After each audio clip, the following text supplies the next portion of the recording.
Good evening and welcome to the Job Search Solution, the radio program where we talk about looking for a job, changing jobs, changing careers, hiring. And as always, we begin with a prayer.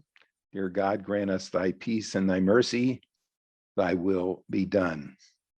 I got a number of emails and a couple of calls about our session that we broadcast last week, where it came across that I communicated that most hiring authorities didn't know what they were doing, and most companies didn't really do a really good job of hiring because they might as well just roll a pair of dice. Well, that's an exaggeration and probably a metaphor that's not really correct. I wanted to correct that a little bit this week and maybe explain the situation of business in a very short period of time. Things have changed over the last even 10 years. Back when I first got in this business, 1973, it was not uncommon to have companies hire people for life and expect them to stick around in their organization forever. And employees felt that way. Well, things have absolutely totally changed. A recent survey that I read said that 52% of the people that are in a job and working would change jobs if they could. 44% of another study said that 44% of the people that are working felt like their jobs were mediocre. 20% actually hated their jobs. Most of these people would look if they could. There are 8.7 million people looking for work, and yet there are 9.8 million vacancies.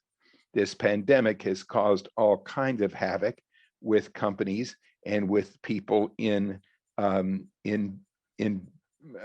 workforce. So what's this mean? Well,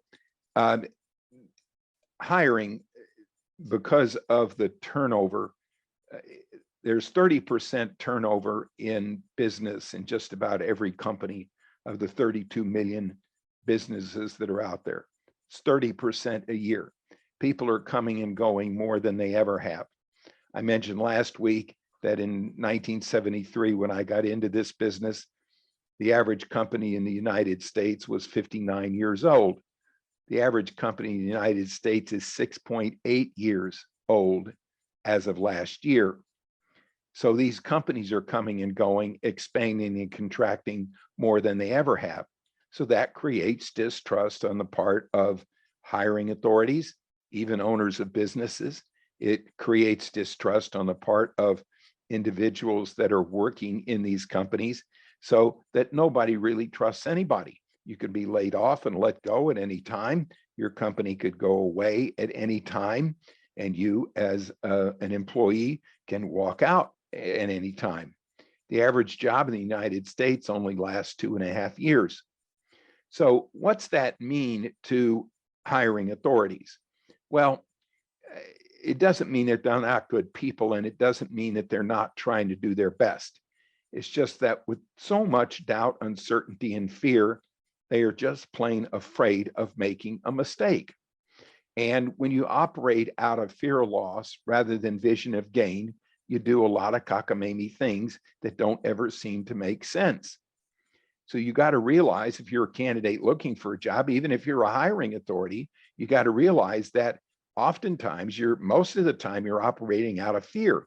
I mean, there's nothing more embarrassing for a hiring authority to hire someone and then have them leave or get fired or quit or whatever they do, because everybody in the company can see it.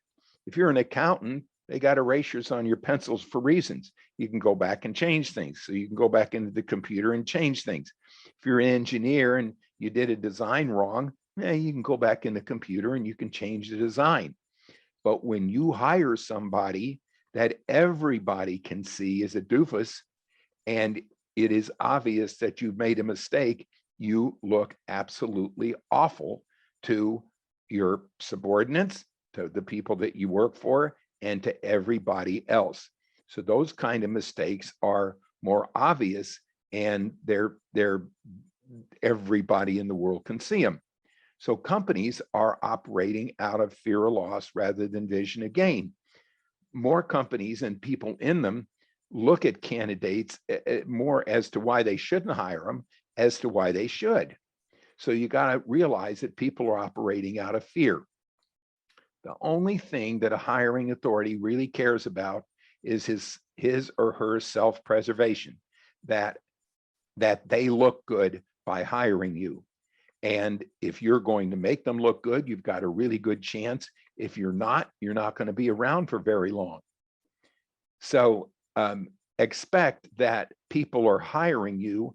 If you're a candidate, they're operating out of fear, and they're very careful. And they'll tell you anything just to make sure they don't make a mistake. So they have groups of people that interview. I had a candidate one time, I think I mentioned it before, went through 16 interviews with one company, and then they wanted to have her back the next week just to go through the same 16 people again. She refused to do it. So people are operating out of fear. It's not that they're not nice people. It's not that they're not good people. They're good at what they do, but they're not good at hiring, partly because of the conditions that are going on in business today. And then, of course, the pandemic comes along, and that makes things even more crazy. So seeing it from the hiring authorities' point of view, you got to realize that it's not easy and it isn't fair. And if you're looking for a job, you've got to be aware of that. If you're looking to hire, you got to be aware of that too. Everything you do in business is a risk. We're going to talk about sometime in the near future about how to mitigate those risks. All right, stay tuned. This is Tony Bashara with the Job Search Solution.